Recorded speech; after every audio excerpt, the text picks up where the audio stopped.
Hello everyone, सबैमा नमस्कार। आज हामी चाहिँ के पढ्छौं? अल्जेब्रा। अल्जेब्रा भन्ने टपिक हामी चाहिँ हिजै सुरु गरेको हैन। हिजो हामीले चाहिँ अल्जेब्रा भन्ने टपिक सुरु गरेको र हिजो चाहिँ हामीले केही बेसिक नलेजहरु पढेको हैन, जस्तै कि x + x = के हुन्छ? 2x हुन्छ। x * x के हुन्छ? यसको पावर 1 छ, यसको पावर 1 छ, त्यही नै भयो, के हुन्छ? 1 हुन्छ। भनेपछि 1 र 1 के हुन्छ? मल्टिप्लाई गर्दाखेरि जोडिन्छ। भनेपछि यो के भयो?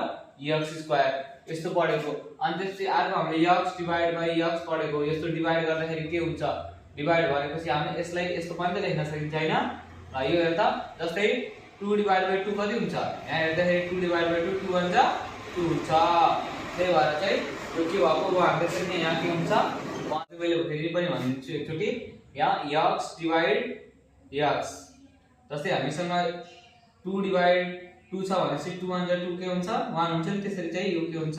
1 हुन्छ। जहिले पनि चाहिँ डिवाइड गर्दाखेरि चाहिँ यसरी दुईटी x बाट x काटेर 0 नलेख्नु होला। जहिले पनि के हुन्छ? 1 हुन्छ। ल अर्को हामी के पढ्छौं? x - x कति हुन्छ? 0 हुन्छ। यो सबैले थाहा भएकै कुरा हो। मैले एकचोटी फेरि पनि यसलाई रिभिजन मात्रै गरेको हो। ल ठीक छ। आज हामी चाहिँ के पढ्छौं? How to solve algebraic equation.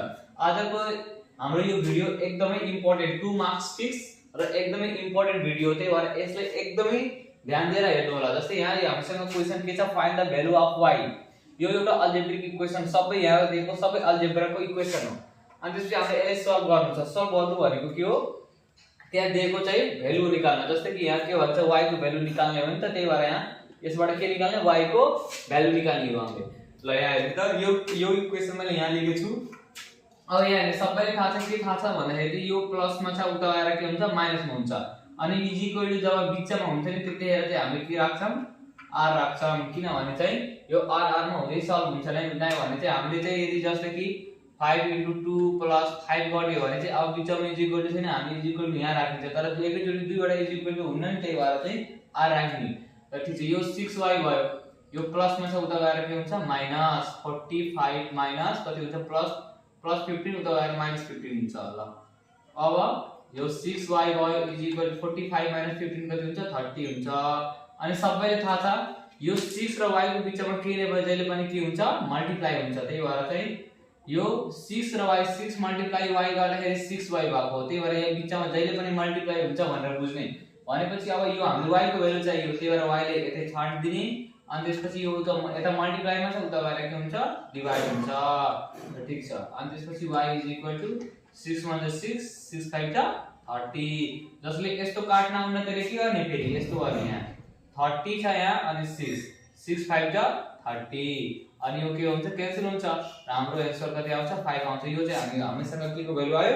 y को भ्यालु आयो। त ठीक छ।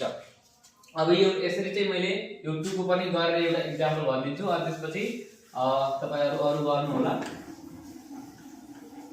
ल यहाँ हेर्नु त 2 नम्बरको इक्वेसन के छ हामीसँग? 2 नम्बरको 9y + 13 = 33।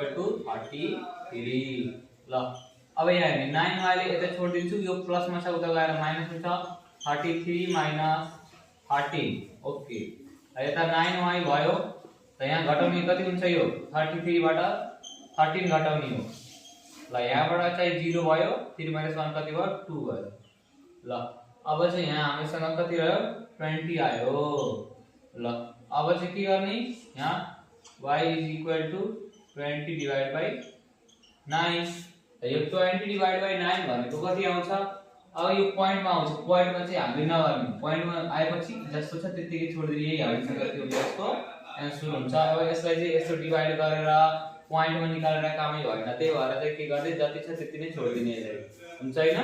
ल अब चाहिँ अरु बाकी चाहिँ 3rd 4th 5th चाहिँ आफै गर्नु होला। मैले यसमा केही होमवर्क अलि थपिदिन्छु, अरु बाकी चाहिँ आफै गर्ने। ल ठीक छ।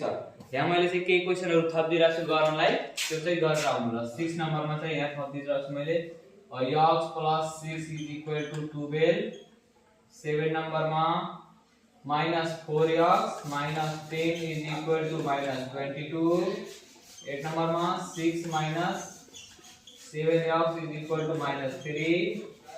9 number 7 plus a is equal to 13 नम्बरमा 5m is equal to 24 ल यति 10 वटा क्वेशन चाहिँ गरेर आउनु ल ल थ्यांक्स फर वाचिङ आजको लागि यति नै हुन्छ ल।